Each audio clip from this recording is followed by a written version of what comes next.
Hi, my dear students. Myself, Anu Shashidharan, Academic Director and Biology Faculty of Rankings Entrance Training Academy. In this video lesson, I am going to talk about human respiratory system. Okay? As you know, in human beings, many organs take part in the process of respiration, collectively called a human respiratory system. In this diagrammatic representation, you can see various organs are there. The main organs of respiratory system are nostrils, nasal cavity, pharynx, larynx, trachea, bronchi, bronchioles, lungs and diaphragm. Okay. This is the nostril and this is the nasal cavity. You are very familiar. The air is taken into the body through the nostrils, present in the nose. The air then goes into the nasal passage or nasal cavity. This is actually a passage behind the nostrils. This nasal cavity or nasal passage is lined with the fine hairs and mucus which help the filtering of the air.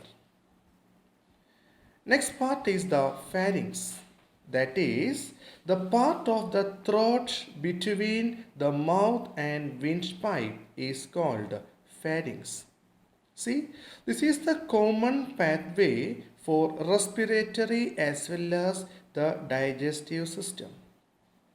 From the nasal passage, the air enters into pharynx and then goes into the windpipe or trachea. This is the trachea. For learning the detailed structure of trachea, we have to go to the next diagrammatic representation. In this diagram also you can see the nasal cavity and the pharynx. This is the trachea. The trachea does not collapse even when there is no air because it is composed of rings of soft bones called cartilage. The upper end of the trachea has a voice box. This voice box is called larynx. Look, the trachea runs down the neck and divides into two smaller tubes. Look, at the end of the trachea, it divided into two smaller tubes. This is called bronchi. Is it clear? The two bronchi are connected to two lungs. This is the lungs. So we have to go to the previous diagram.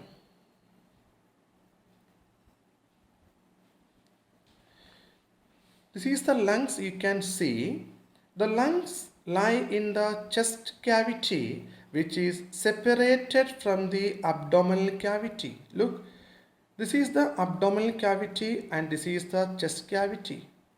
The chest cavity is separated from the abdominal cavity by a muscular partition. Look, this is the muscular partition. This muscular partition is called diaphragm. It helps in the process of breathing in and breathing out. Look, at the end of each bronchi divides into the lungs to form large number of smaller tubes called bronchioles. Is it clear? At the end of the bronchus, you can see it divides several times inside the lungs to form large number of smaller tubules are called bronchioles. Each bronchioles have tiny air sacs at the tip or at the end.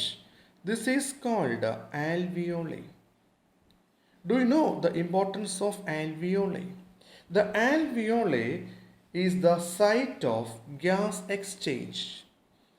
So for the process of gas exchange, we have to learn the structure of alveoli.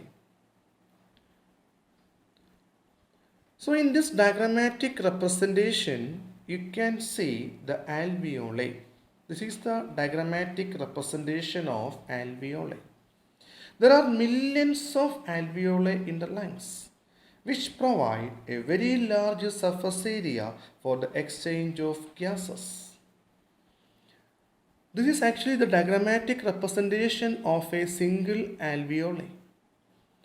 This is the alveolar wall, the wall of the alveoli. The wall of the alveoli are thin and they are surrounded by a very thin blood capillaries. This is the blood capillary. The gas exchange takes place in the alveoli, especially in between the alveoli and the blood present in the capillaries.